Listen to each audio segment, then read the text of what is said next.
The thick, suffocating fog curled around the twisted cypress trees, their gnarled limbs reaching out like skeletal fingers. The Blackwood Mire had long been the subject of whispered warnings in the nearby town of Ashford.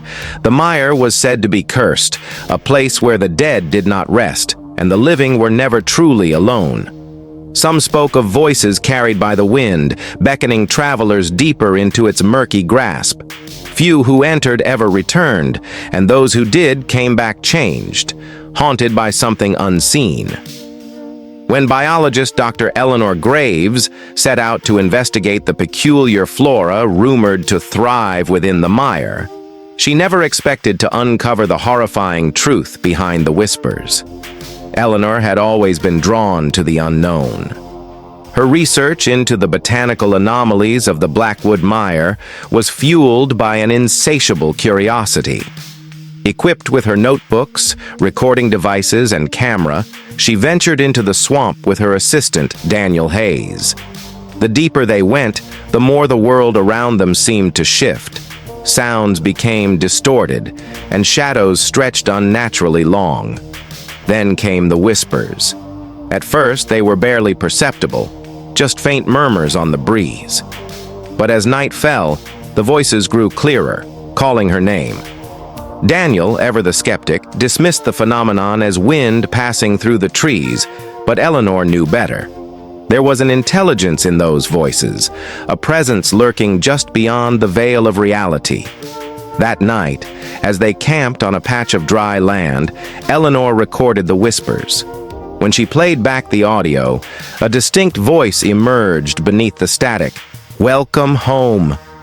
A sudden unnatural mist engulfed them, swallowing the path they had carefully marked. Their compass spun erratically as if the very laws of nature had been twisted. Panic clawed at Daniel as he insisted they turn back, but Eleanor, driven by the allure of discovery, pressed on. When they finally stumbled upon an ancient stone altar covered in moss and unfamiliar symbols, Eleanor felt an inexplicable pull, an urge to understand the power that thrummed beneath her fingertips.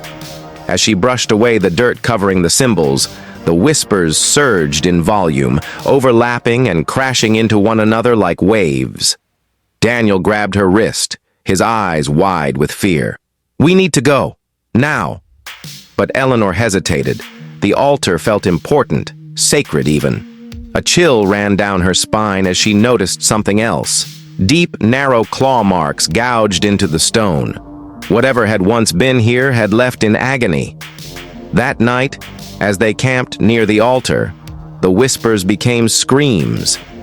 Eleanor dreamt of twisted figures emerging from the bog, their hollow eyes filled with sorrow and rage. Daniel awoke to find her standing in the water, whispering back to the unseen entities. When he pulled her away, she had no memory of leaving the tent.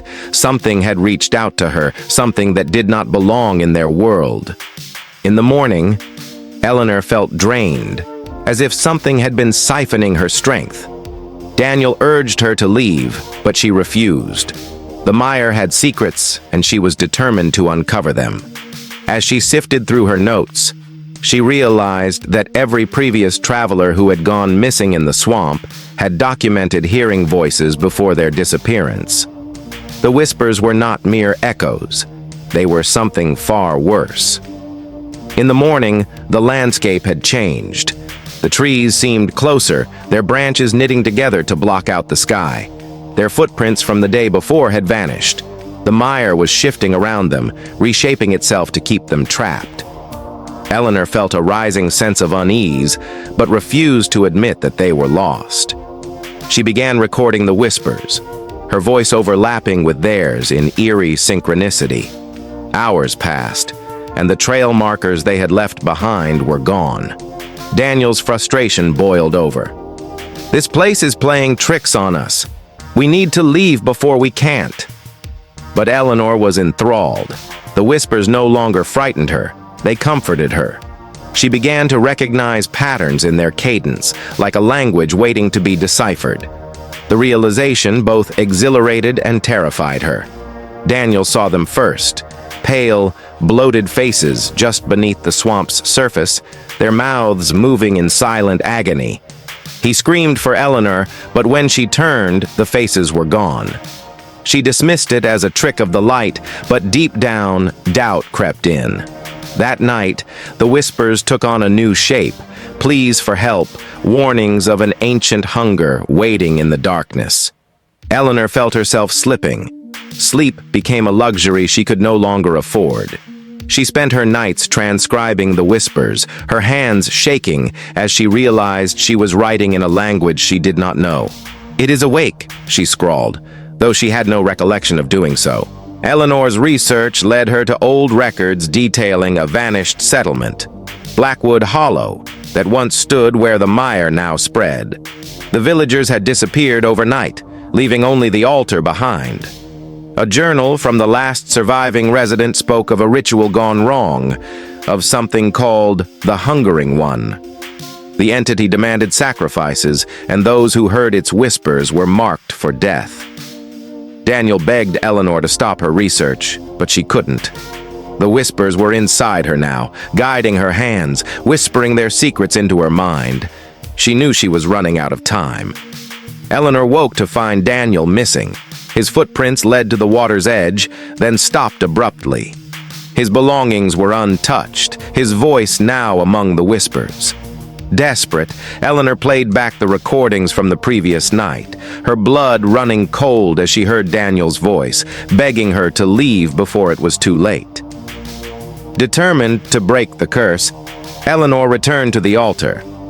She unearthed a hidden chamber beneath it, its walls covered in carvings depicting human figures dissolving into the mire. At its center lay a pit of black water, its surface roiling as if something beneath was stirring. As she leaned closer, the whispers screamed in unison, and hands, too many hands, reached out for her. Fighting against the pull of the abyss, Eleanor fled, the swamp itself resisting her every step. The fog thickened, and unseen fingers clawed at her skin. Just as she felt herself being dragged under, she reached the edge of the mire, collapsing onto solid ground. The voices howled in frustration before fading into silence.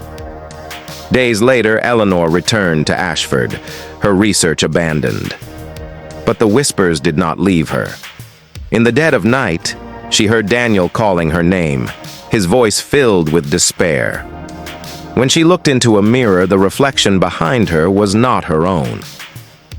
Eleanor disappeared a week later. Some claimed she returned to the swamp, unable to resist its call. Others believed she had never truly left.